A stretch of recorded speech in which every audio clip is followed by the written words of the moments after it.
จังได้ใส่ลูกหน่อยนี่บอแซมขึ้นไว้แท้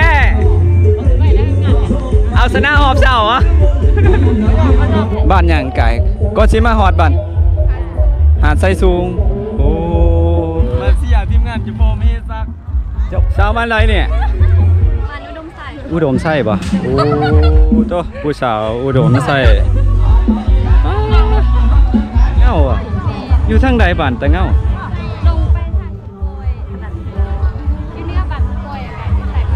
ผู้สาวบ้านแต่เงาก็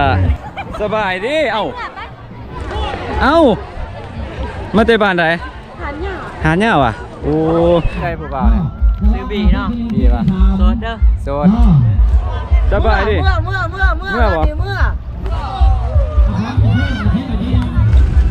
อคืน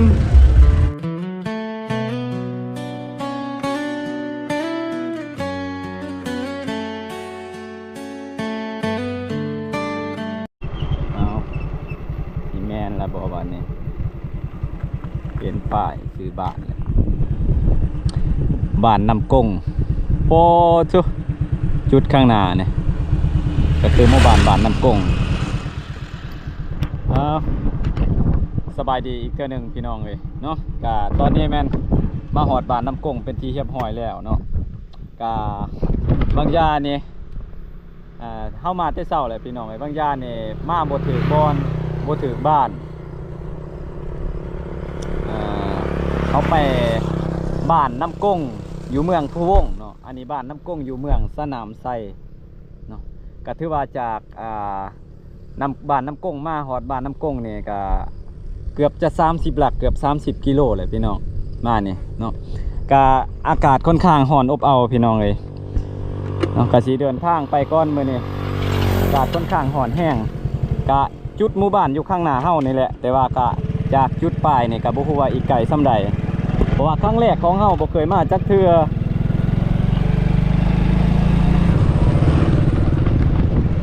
นี่อยู่บ่มองฝากรถโอ้โตบ้านนี่มีงานแต่ว่าบ่ฮู้อยู่แถวใดกระทรวงเทื่อ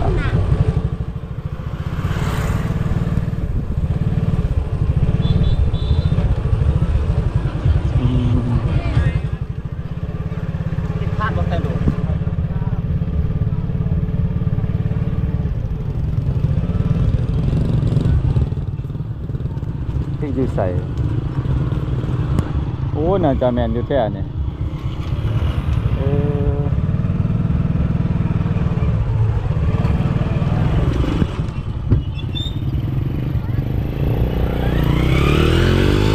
โอ้โตครับฝาอยู่พอดี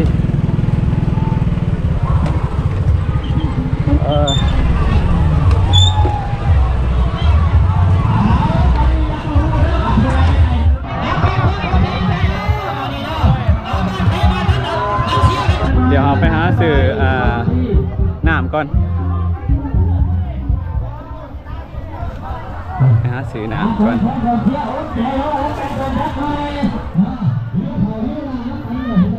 อยากน้ำแล้วดิอันนี้ในเดินวัดเด้อแหล่งนี้จะมีเศษมีหมกมีที่ไปหาซื้อน้ำก่อน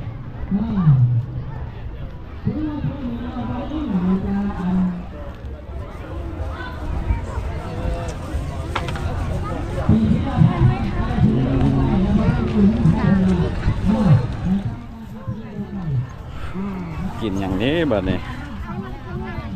มีเครื่องมาขายลายอยู่ดิ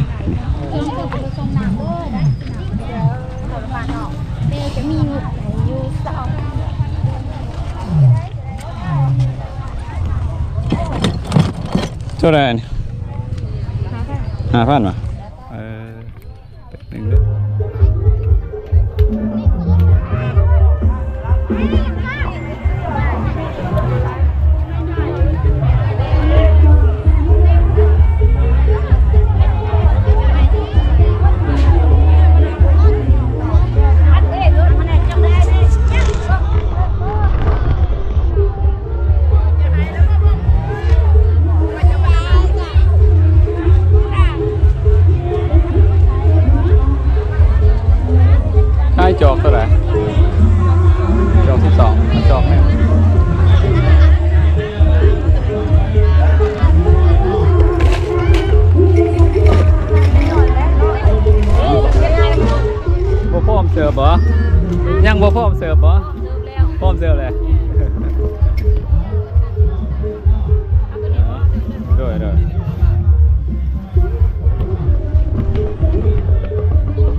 สิบ่ลุกลงไปบ่ เอามาออก จกเอาเนาะโอ้ยบ่เข้ากับจอกแล้วบ่เนี่ย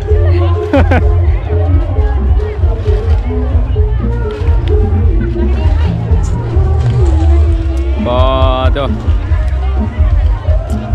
มื้อนี้มาบ่ทันเฮือพี่น้องเอาขึ้นก่อน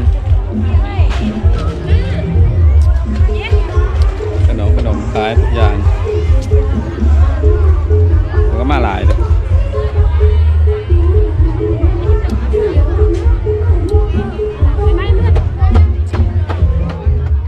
แจ้งได้ใส่ลูกหน่อยนี่บ่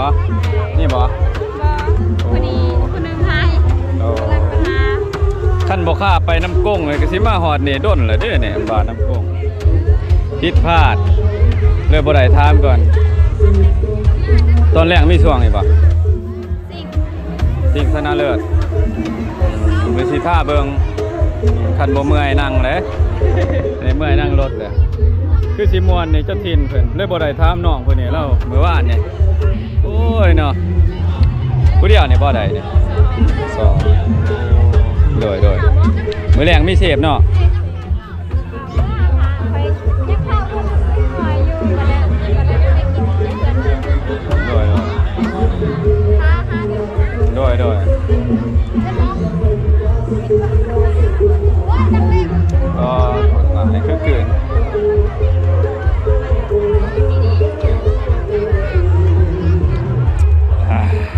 ไป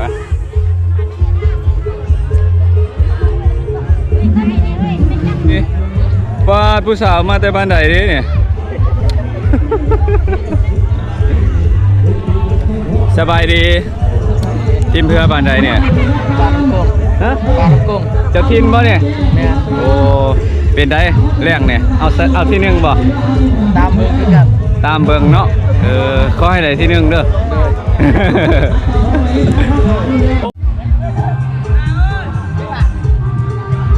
ขึ้นไหวแท้เหือนี่ขึ้นไหวแท้แซ่บบ่ โอ้เอ้ขึ้นเลยเหือเบิ่งโอ้ทีมเหือตะเง่าโอ้บ้านตะเง่าโอ้ยกเหือเลยขึ้นไหวแท้เอาชนะหอบเสาเหรอโอ้ทีมงานโอ้โตขึ้นไหวได้เนาะเอาขึ้นไปแล้วบ้านเนี่ยทีมเพื่อสะเพาทองโอ้ท้องล่ำเลยขึ้นมาสบายดีสบายดีโตทีมงานสาวมาเตบ้านใดขั้นบางนาวใกล้บ่เอาต้องมาทางใดคือมาแต่พูดน่ะทางดงบากอันบอกหรือว่าทางใดมาทางนี้โอ้ผู้สาวคันมักนาวยังอีกใกล้เติบบ่เมื่อวานเนาะ มีใกล้บ้านเลย บ้านยังไก่ก็สิมาฮอดบ้านหาดไซสูงโอ้ทีมงานนี่มาจักคนโอ้ผู้มีนัดบ่มื้อนี่หรือว่ามากับผู้บ่าวแหละโอ้เจ้าโสดเบิดบ่ ผู้สาวคันมักนาวเอาอยู่บ้านน้องบ่มีงานแข่งเรือบ่บ่มีเรือโอ้อันนี้อ้ายก็ครั้งแรกคือกันมานี่ไปบางจากบ่ฮู้ว่าบ้านน้ำก้งอยู่นี่พัดไปอยู่เมืองผู้วง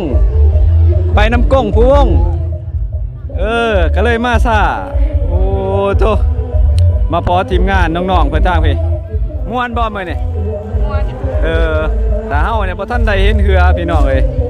เอาขอบใจเดี๋ยวสินุกเดี๋ยวสิรอเก็บภาพบรรยากาศก่อนพี่น้องทางนี้อะไรมาด้นแล้วบ่ เดิน2 โมง 10 โมงแล้ว มาแต่9 โมง 10 โมงได้ฮูบคู่ได้มื้อนี่ฮูบคู่เลยแต่ว่าตัวนี้สิแคปน้ำหลังม่วนบ่มื้อนี่มาเสียทีมงานจะโฟมให้ซัก เจ้าพ่อไม่ให้ซักทีมงานเพื่อบ้าน งา เฮาน บ้านกันเมืองนาว กันมักนาวน้องเด็กบ้านใด กันเมืองนาว กันมักนาวโอ้รู้สึกว่าพ่อแต่พี่น้องบ้านกันมักนาวหลายคนได้มื้อนี้ คนกันเมืองนาวอยู่แต่กันเมืองนาว อยู่เทิงนี่บ่ นี่กันเมืองนาว โอ้เดี๋ยวสิทาเบิ่งหอบชนะเลิศโอ้โตคือคืนอยู่ มันมีหม่องโฮมคักเดี๋ยวทาเบิ่งพี่น้องหอบแรงเพราะว่ามันทาเบิ่งสิงชนะเลิศคันมักนาวก็อีหยังล่ะเจ้าพ่อหยัง เจ้าพ่อมีซัก เจ้าพ่อไม่ให้ซักโอ้สื่อโหดขนาดเนาะทาเบิ่ง เสียมจิบไปสมัย โอ้แต่ละปีก็ได้แชมป์อยู่บ่ประมาณนี้ ได้ ได้ตลอด ในเมิด โอ้เออ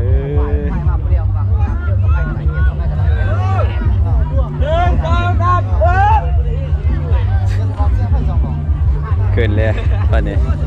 เมื่อยพาย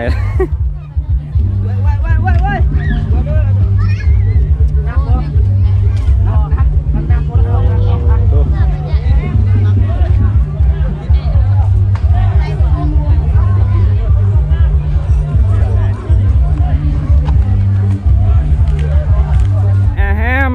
โอ้โตสาวบ้านไรเนี่ย มันอุดมใส่ อุดมไส้ปะโอ้โตผู้สาวอุดมไส้เป็นมาเบิ่งงานบุญแข็งเหือบายดีมันเป็นบ้านใดเนี่ย บ้านท่าเรือ ฮะ บ้านท่าเรือ ท่าเรือเมืองสนามไส้เนี่ยปะอยู่เที่ยวไหนบ้านท่าเรือ อันนั้นมันเป็นกลุ่มท่าเรือจะชื่อหักบ้านบ้านมีสัมพันธ์เมืองสามใส่แม่อันนั้นคือ โอ้อยู่เนี่ยพูด แม่ โดย ให้กำลังใจพัวมาแข่งเขาเรือ โอ้ทีมบ้านมิตรสัมพันธ์กันมา ไปมากพัวหันอยู่บ้านคอย โอ้เราลงไปแข่งน้ำโดยมาที่บ้านใดเนี่ย ตะเงา ตะเงาอ่ะอยู่ทางใดบ้านตะเงา ลงไปทางโอยอยู่เนี่ยบ้านโอยอะค่ะใส่บ้านโอย แม่นว่ะบ้านสมปอยไปทางนี้คือกันบ่ ขับรถเมื่อใส่เลยนะคะโหดบ้านตะเงาโหดตะเงาก่อน โอ้มาจักคนมื้อนี้ 3-4 คน แม่นเบิดทีมงานบ่โอ้ปาโตมาเบิดทีมโสดบ่นี่โสดโตโสดเบิดเด้อแต่ 3-4 คนน่ะจนว่าบ่ได้เห็นหน้าเนาะผู้สาวบ้านตะเงาก็ยังบ่เคยไปจักเทื่อได้บ้านตะเงาลงไปเมืองก่อนแล้วอยู่บ้านตะเงา โอ้มื้อหน้าสิลองไปเบิ่งโทพี่น้องเอ้ยม่วนบ่งานบุญมื้อนี้ วนอยู่ ม่วนมีนอกมีนัดอยู่บ่มื้อนี้ บ่มี บ่มีผู้นัดผู้ตั้งข้างยักมันสิมีนัด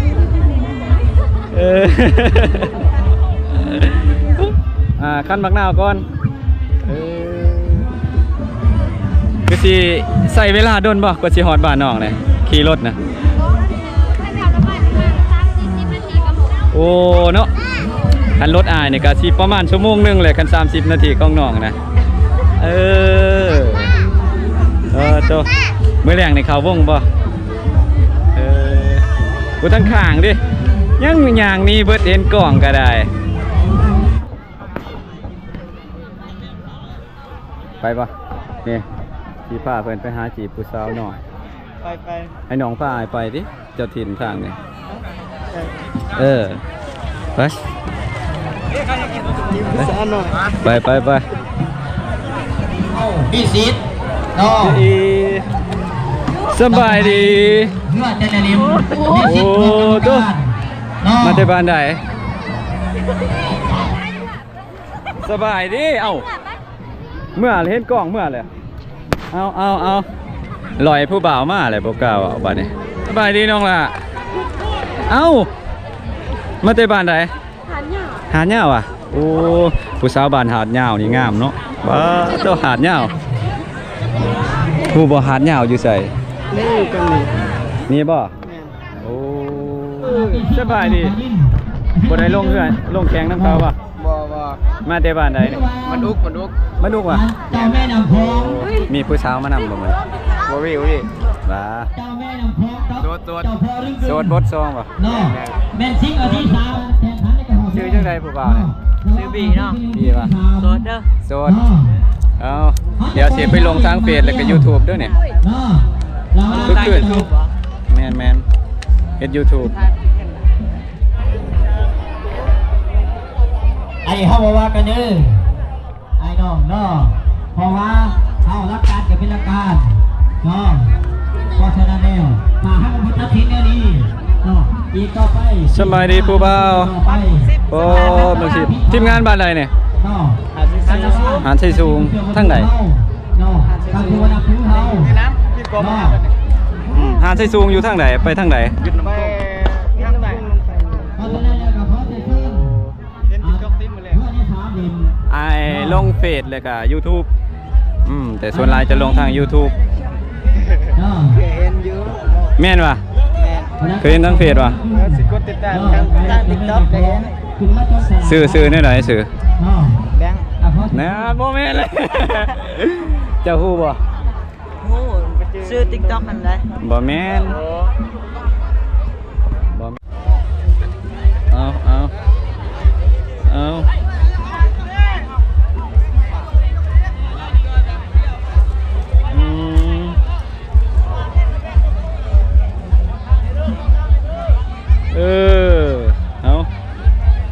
สินะพอสมควรด้วยนี่เอา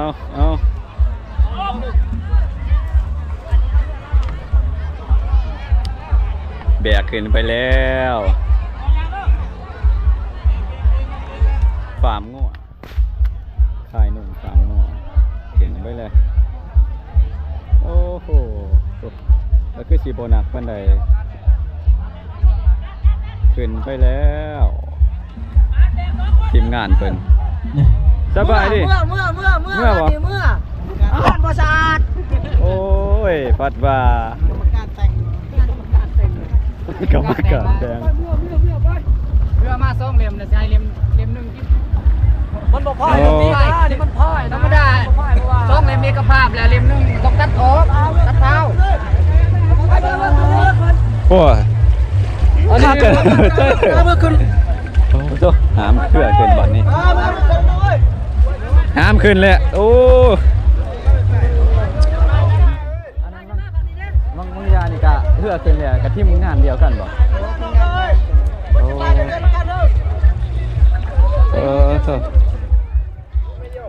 จ้อยบ่ไปอันนั้นเฮือน้ำเขาบ่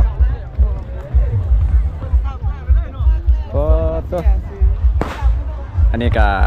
เพื่อโมเมนต์แข่งกับเพื่อนทีมนี้บอกคือเพื่อตัวเกินเมื่อกี้เนี่ยโอ้ก็เลยแบบว่าลำหนึ่งเฝ้าเลยกับลำนี้กับจีโบแข้งต่อเมื่อคืนแล้วตัว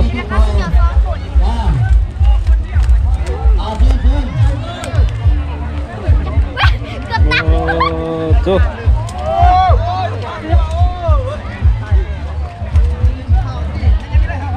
คือสีนักได้เหือลำนี่ บกแข็งต่อแหละหามเมื่อเบิด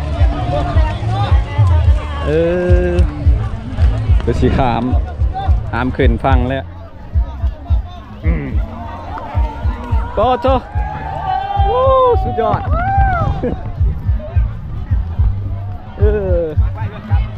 บดแข้งต่อแหละขึ้นเลยตัว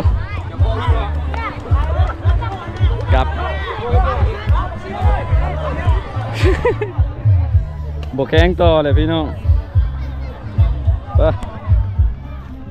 อุ้ยใจได้เว้ยเดี๋ยวว่ามันฝ่าวครับเพื่อทีมนี่เนาะก็เลยไปว่าออกเบิดเลย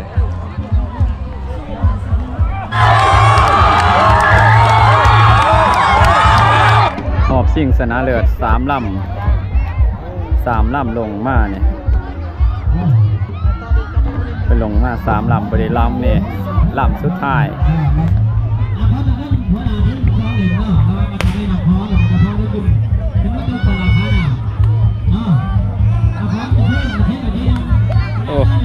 นักกูเฮือสวงอีกเฮือนี่เบิ่งส่งสินักกูเฮือสวง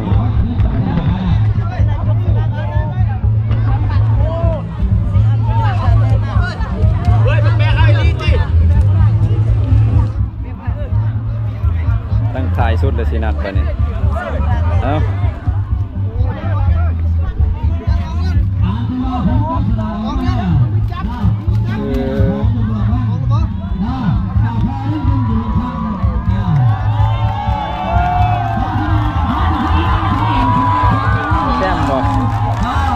แซม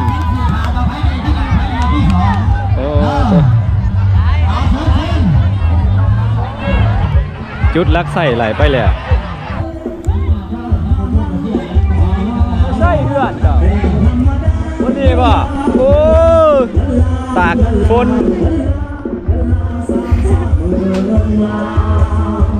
ฝนมาอะไรบ้านี่บ้าจุฝนมาบ้านนี้เมื่ออะไรบ่โอ้ยสิได้บ่สิถ้าเบิ่งก็ที่ชิงชนะเลิศเนี่ยก็เลยบ่ได้เห็นเหือซ้ำบัดนี้เอ้าไผแพ้ไผชนะนี่บ่เหือลงแล้วบ่ชิงชนะเลิศทีมงานบ้านใดชนะจะพาอันนี้จะพาไปยังไงได้บ้านนี่ได้บ่เอ้างานนี้จะภาพชนะเปิดตัวเลยบ่ได้เห็นเหือประกันมาลบผลโอ้ยพี่น้องสิบ่ได้เมื่อแหละเนี่ยเอาสิบ่ได้เมื่อมานี่เบิดลบผลเบิดมาเด้อมองลบผลอยู่พี่ก็เลยบ่ได้เห็นเหือสับหอบสุดท้าย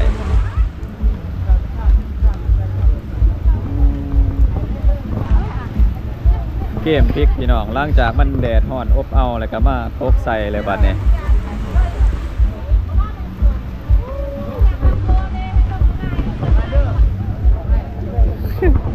หลังจากฝนทุกหลังจากอากาศร้อนอบเอาตอนนี้ฝนลงมาแหละประกันมาหลีฝนมาหลบฝนพี่ก็เลยบ่ได้เห็นเหือหอบชนะเลิศแต่ได้ยินแต่เขาว่าเป็นทั้งเจ้าถิ่นเพิ่นทีมบ้านเพิ่นเองชนะได้พ่อใหญ่ม่วนบ่มื้อนี้โอ้ยมวนเป็นแน่ก็ยังเขาบอกน้ำอยู่ทั้งม่วนทั้งเมื่อยบ่ตอนเช้าเนี่ยมันแดดคักแดดแน่เนาะอันนี้ฝนลงมาเลยเป็นไดสดชื่นป่ะจนหามองลบเหรอเนาะโอ้ยทีมงานบ้านได้สนะพ่อใหญ่ทีมงานบ้านได้สนะหาดใส่สูงบ่สนะสนะแบบว่าเข้าชิงแซมเนี่ยบ่หาดสูงที่หนึ่งเด้บ้านได้น้ำก้งเจ้าภาพเนี่ยปะโอ้เจ้าภาพเก่งเนาะโอ้เจ้าภาพใดที่หนึ่งจ้าอ้าวถ้ามาหลบป่ะเนี่ยโอ้กว่าสิหอดบ้านนี่ตั้งปุ๊บอ้าวบ้านนี่เมื่อยเบิ่งช่วงประกันมาโซประมาณนี้แหละมือนี่เรียบบ่ได้เห็นเถื่อน้ำเขาไปกลับ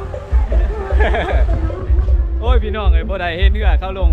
ได้ยินแต่ข่าวนะโมว่าตั้งเจ้าถิ่นเพิ่นชนะเข้าหอบที่หนึ่งเดี๋ยวเฮาสิเดินทางกลับบ้านก่อนยังอีกยาวใกล้เส้นทางฝนตกก็เลยมาลบฝนก็เลยบ่เห็นเถื่อลงมาอันนี้สิเอารถเลยสิกลับบ้าน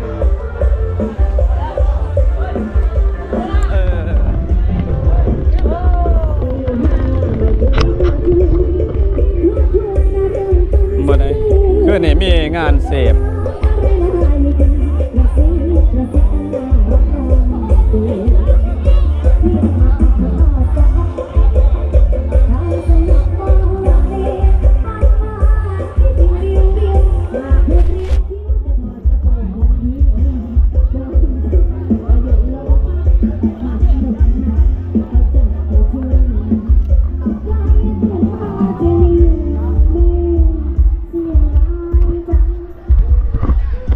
คืนนี้มีวงเสพเนี่ยอยู่เนี่ยเดี๋ยวสิกลับบ้านก่อนมาเดี๋ยวพาเบิ่งบรรยากาศระหว่างการเดินทางสิกลับบ้านอีกเทื่อหนึ่งพี่น้องเอาไปเจรถเฮาอยู่ไสละบาดนี้เลยบ่เห็นเหือหอบสุดท้ายซ้ำอันนี้เมียนแหละตู้เครื่องเสียงเพิ่น อยู่ไม่ไกลสายฝั่งตั้งแต่ทะเลเคยเรียกมาก็ลังแต่ต้องทำให้ไปถ้าใจหมดในทะเลมีบุคคลต้องพูดประชาลังเป็นที่อยู่ที่กินทะเลสุดคนทะเลสุดต้องปูแล้ว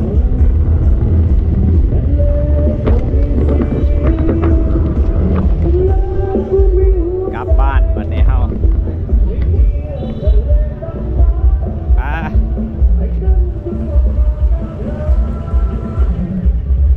เสียดายฝนตก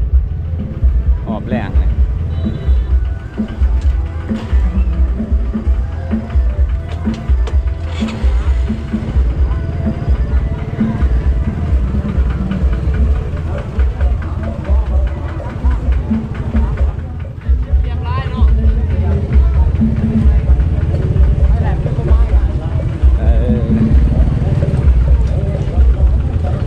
โอ้พากันกลับบ้านแล้วบ้านนี้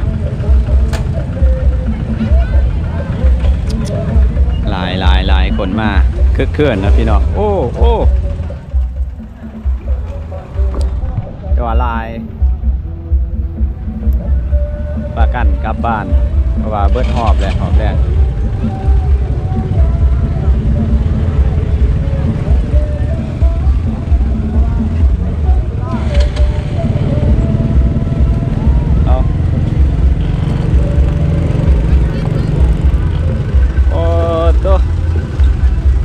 คืน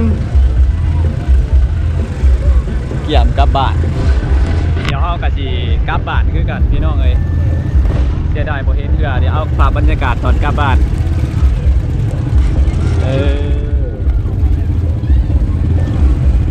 ทักหลายสบายดีป้าโตมาแต่บ้านใดเอ้ยโอ้โดยว่ะพี่น้องคนยังหลายเดี๋ยวรถมันเกะกะเดี๋ยวสิคอยขับเมื่อ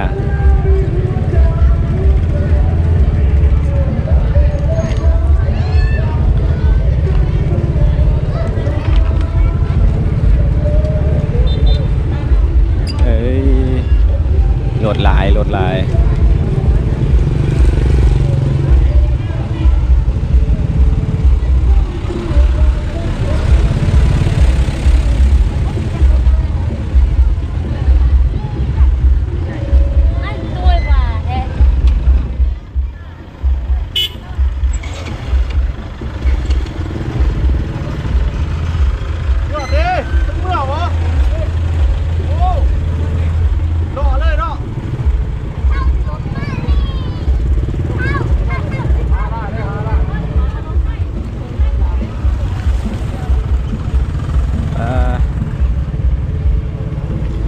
สบายดีต่อกลับบ้านวันนี้เฮาโอ้เต็มโอ้พี่น้องไอ้ฝนดีขนาดกลับบ้านวันนี้บรรยากาศทางปีคักลาย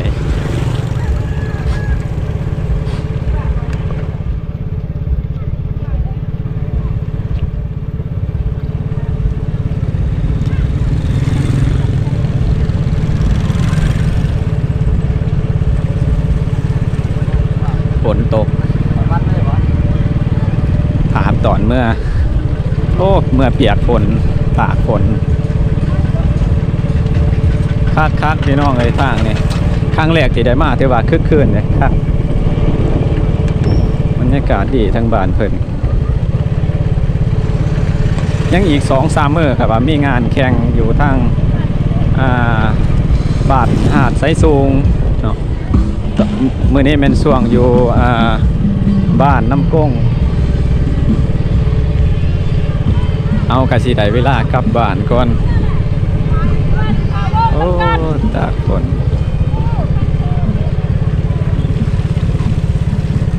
เอา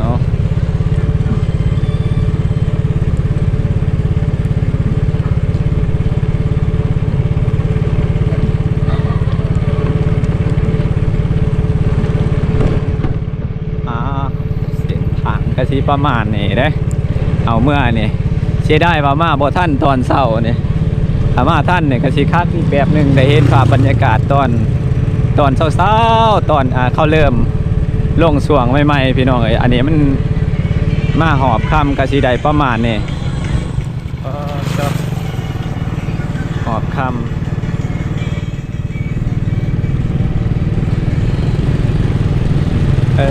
ครับ สาวมากเลยเด้อ โดยบ่ท่านซ้ำผู้สาวลบกองเบิดเลยอ้ายเอ้ย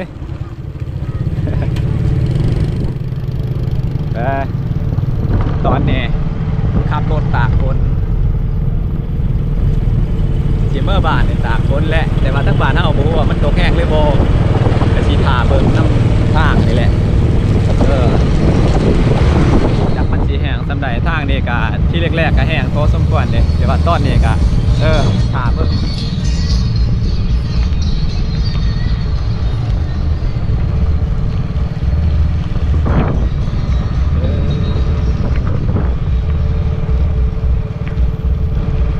แต่ว่ามันตกตลอดทางจังซี่ก็สิได้ชุ่มชื่นชุ่มเย็นเด้คักเด้จากนี้ไปหาตัวเมืองเรียกว่าแขวงอัตตปือก็